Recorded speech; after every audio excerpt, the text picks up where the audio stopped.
I was out camping with my mom and then 6-year-old brother when a white pickup truck rolls up into our campsite. 3 or 4 guys get out of the truck, all wearing small bright white lights attached to their hats that blind us from seeing their faces much.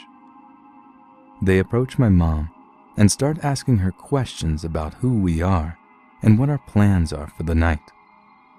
My little brother stared, whimpering, and stopped eating the Doritos he'd been happily munching on, and I got the impression that my mom was creeped out as well. So the men leave after about 5 minutes and told my mom that they were official campground employees who were just making sure everyone was doing all right. Their truck certainly didn't look official, and they weren't wearing anything that would suggest that they were more than just regular, albeit creepy, dudes wandering around and being nosy. My mom told my brother and I to get in the car and take only a few essentials, like clothes and a bit of food, and we went to my grandmother's house and spent the night there instead. We left the tent at the campsite, giving the illusion that we were still there. The next morning, after we told my grandmother about what had happened and that we were suspicious, we went back to the campsite to gather our things and head home. When we pulled up, we immediately noticed that our stuff had been picked through by someone who wasn't us. There were footprints leading up to our tent, and the zipper was stuck halfway open like someone was trying to close it. It was closed when we left, and they didn't succeed. Our sleeping bags also had boot prints on them. We never saw those guys again, but we still wonder what would have happened if we'd stayed.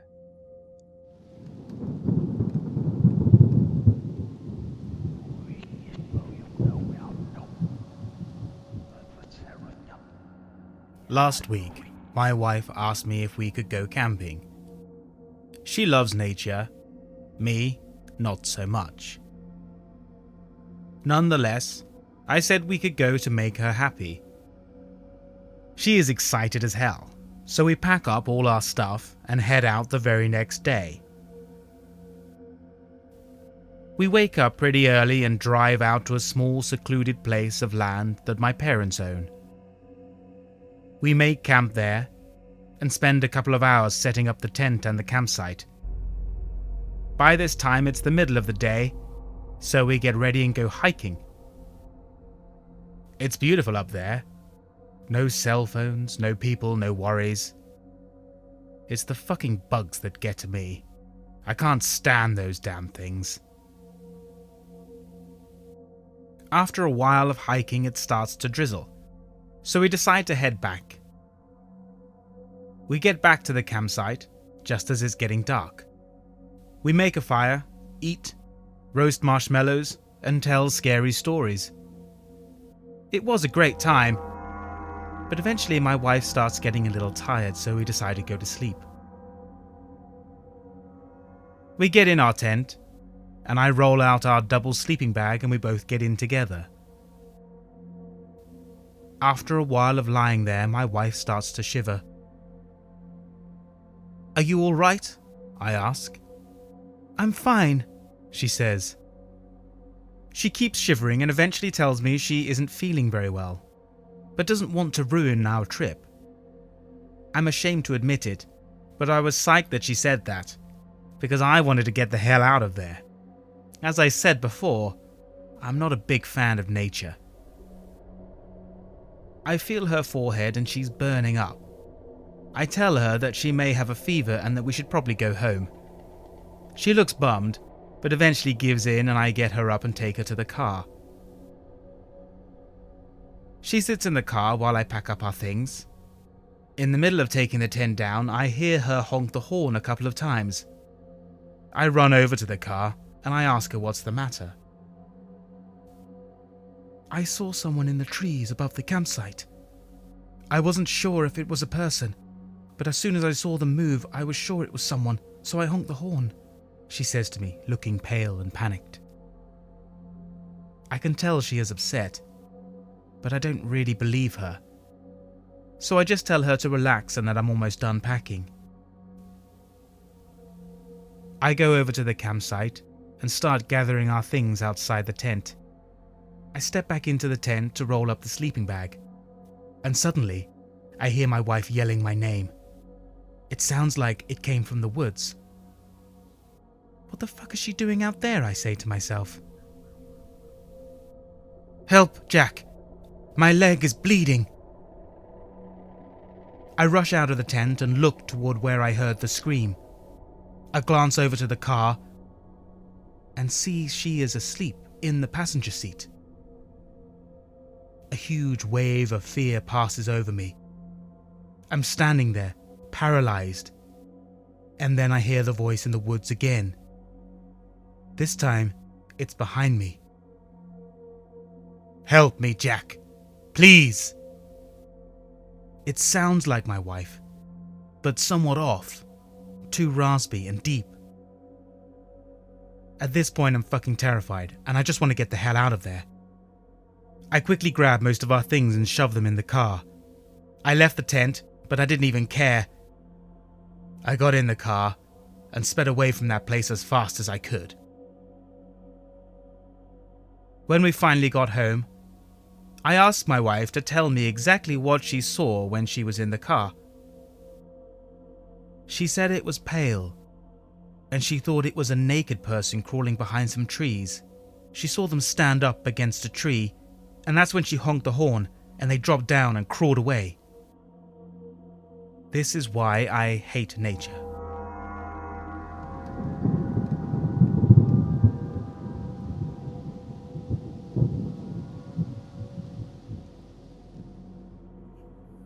I want to start this by saying this is taking a lot for me to finally talk about. I've kept it a secret from my family, and for my friends who were a part of it, we never talked about what happened after that day. But I want to give you a backstory before I drive into details.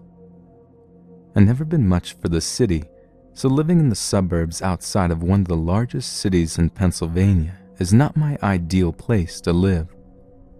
It's a small town with only a few thousand people living in it, but only a 5-minute drive to the middle of downtown. My friends and I, country boys at heart, frequently would have fires or go fishing, and even go out on camping trips when we had the chance. My 2 best friends and I all played football together and have grown up attached to each other at the hip. We did everything together, so leaving for college was a scary thought, and the not-so-distant future as well. For our last summer together, after our senior year, we decided to go on one last camping trip before we went our separate ways. My 2 best friends, Kevin and Buddha, his real name is Kyle, but only his parents call him that, wanted to go somewhere that we had never gone camping before. We all agreed to go down to Allegheny National Forest for a weekend of fishing, drinking, and reminiscing. I know, underage drinking, but we were young and dumb, so on Thursday we packed up all of our supplies, fishing poles, bait, beer, and food, and left early Friday morning. The trip took a little over 4 hours, with frequent stops at rest stops to get snacks and drinks because of our lack of planning for the drive. Our parents made sure that we all had our cell phones in case something happened and we needed to call them. Of course, I didn't understand the point of that. If anything happened, they were 4 hours away, but naturally we took them just to make them happy. When we got to the camping area, we kept driving. Being the daredevils that we were, we wanted to be far away from anyone else to give it a real camping feel. We found a beautiful spot right on the edge of the lake, which we all agreed would be a perfect spot to pitch our tent. Because we love to fish, the first thing we did after we got our fire pit and tent ready was take our canoe straight for the lake. It was a beautiful day for fishing. The sun was shining without a cloud in the sky. I even caught a few bass for dinner. So that night we ate up the fish, drank half a case of beer, and told scary stories to freak each other out around the campfire. But something in the back of my mind told me that we were being watched. There were no signs of anyone else there for me to be alarmed, so I didn't say anything to the guys. But it was that type of feeling, almost a sixth sense, saying someone or something is there, just outside the light of the fire. I shook it off and decided to go to bed so I could stop freaking myself out or letting them see me starting to be afraid. The next day we slowly woke up and crawled out of the tent one by one. I cooked up some bacon and eggs, which we had brought in our cooler, and made a delicious plate for each of us. Kevin suggested that we go exploring through the woods, and since I love hiking, I was the first to jump out of my seat. We explored for a few hours, drank a few more beers, cooked up some more food, then took the boat out for some more fishing. We fished for a few hours in the middle of the calm lake. The sun was beginning to set, but night fishing was my cup of tea. But again, I got the feeling we were being watched. This time I couldn't help it. I asked my two best friends if they felt as if they were really alone out on the lake, and the color from both of their faces faded as they stared at me. Kevin and Buddha agreed they felt as if someone was watching us, and Buddha even said he felt the same way last night without me even mentioning my feelings of last night. At this point we were all a little worried, but continued to fish because no one wanted to suggest that we leave or go back to shore. It was dark on the lake, with only our small lantern and glowing stick at the ends of our fishing rods.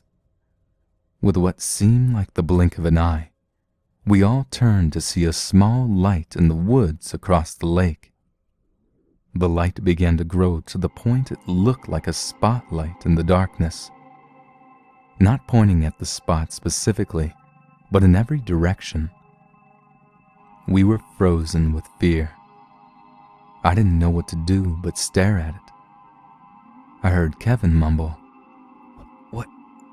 What the hell is that?" I immediately got extremely dizzy, and I believe I passed out. Or I got knocked out, I'm not sure. All I know is everything went black. I couldn't see the light, our lantern, or the glowing sticks anymore. The next memory I have is waking up in our tent. Kevin and Buddha were in their sleeping bags, both with a different pair of clothes on from the night before. I had pajamas on that I didn't even remember packing, and my side hurt like there was a razor blade in it.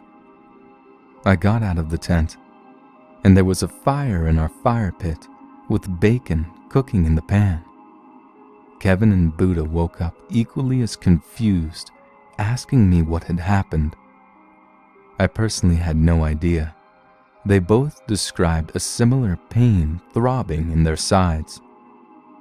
I lifted my shirt to see if maybe I had a pine needle jabbed into me without me knowing, and all of our eyes were fixed on the small, now scarred cut on my side. My mind was racing. I had never got cut on my side, much less long enough ago for it to heal and scar. Kevin and Buddha lifted their shirts to find similar scars in the same location on their bodies. Buddha began to freak out now. Our canoe was tied up. The fire was started with breakfast cooking. Our fishing poles precisely spaced out, leaning up against a tree, had scars on our sides, and we had no idea how we got changed or into our tents. We were terrified. Without looking for an explanation, we packed our things and left immediately. None of us knew what had happened and had no memory after everything went dark. We were too afraid to tell our parents or anyone else. They may even be upset with me sharing this story on Reddit, but I need help. I need to know if this has happened to other people that went camping in the Allegheny Forest, or if this is our own terrible nightmare.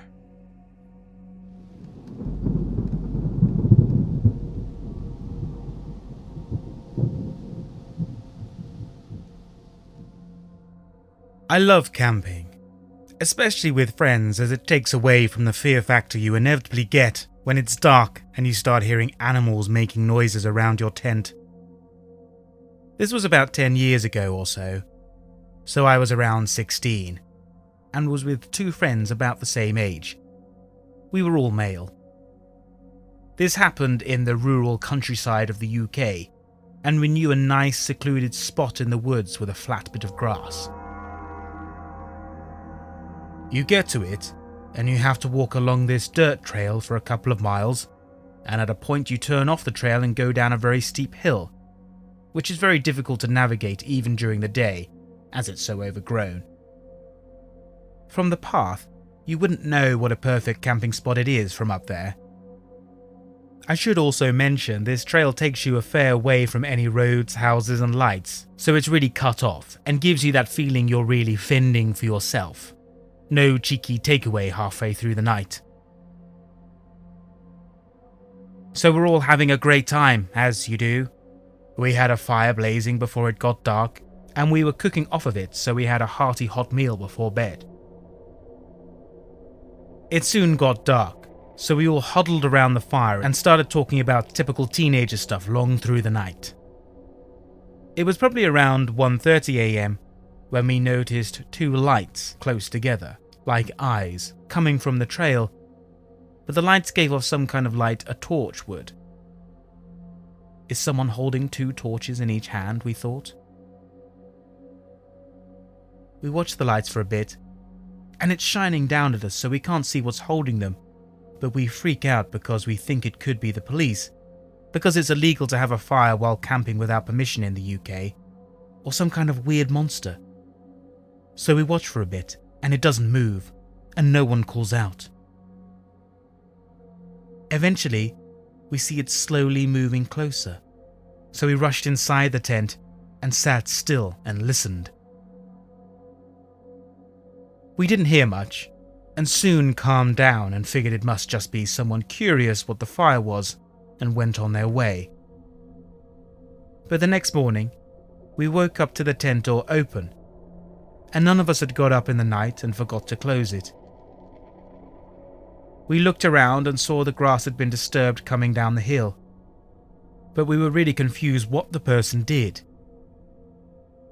I still get chills imagining some old creep just staring at us, sleeping. I still go camping, sometimes alone as well, and I don't worry too much about it happening again. I carry a handheld.